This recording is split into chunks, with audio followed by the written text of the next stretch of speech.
नमस्कार, मी पंजाब डक. आज आहे 13 जून 2025 आणि आम्ही तूर लावत आहोत.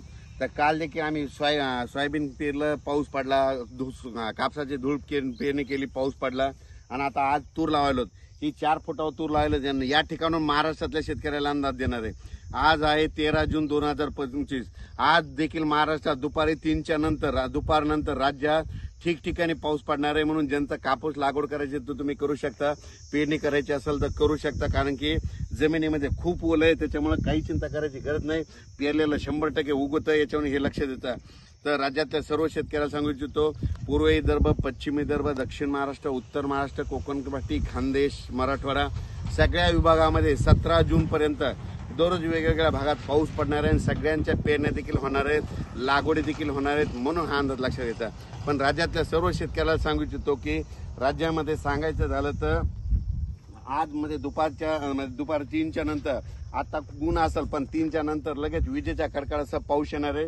म्हणून हा अंदाज लक्षात घ्यायचा. माझी सर्व शेतकऱ्याला विनंती आहे, विजा कडकडत असताना झाडाखाली थांबून जाऊ नका.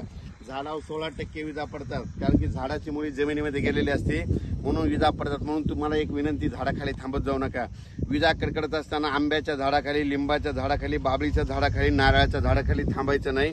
म्हणून माझी सगळ्याला विनंती आहे, विजा कडकडत असताना आपली पाळीव प्राणी, जनावरे झाडाखाली बांधत जाऊ नका. झाडावर जास्त विजा पडतात.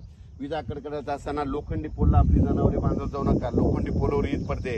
आणखीन एक तुम्हाला एक माहिती असून सांगतो, काल एका ठिकाणी मित्रानं त्याच्या पत्र गळत होते, म्हणजे पत्राला धार लागली, नेमका खत होता म्हणून त्यानं पत्राला असं छिद्र होतं म्हणून असा हात लावला, वरून वीज कडकडली. ते म्हणला की मला शॉर्ट बसला, करंट बसला.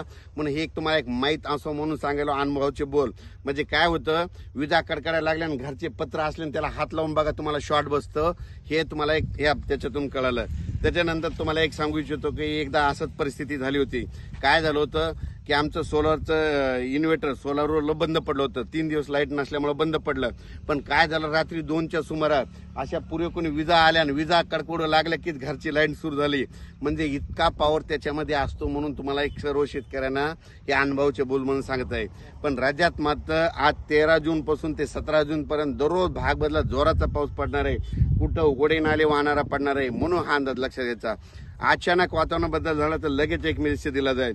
माझ्या सर्व शेतकऱ्याला विनंती आहे की जूनच्या शेवटच्या आठवड्यापर्यंत एकाही शेतकरी पेरणीपासून वंचित राहणार नाही.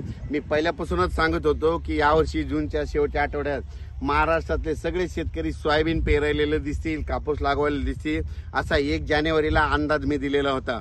वाटलं तुम्ही माझ्या युट्यूबच्या चॅनलमध्ये, इंस्टाग्रामच्या चॅनलमध्ये तुम्ही पाहू शकता. आता हे जे व्हिडिओ टाकतो ना, हे लगेच इंस्टाग्रामला टाकून लगेच माझ्या युट्यूबला हेच व्हिडिओ असतो. म्हणून एक शेतकऱ्याला माहीत असो म्हणून सांगतो. नसता काय होईल की काही जण जे युट्यूबला पैसे मिळवण्यासाठी माझे जुने व्हिडिओ अपलोड करतात आणि ते टाकतात, आणि ते जुने असल्यामुळे शेतकऱ्यांचं नुकसान होतं.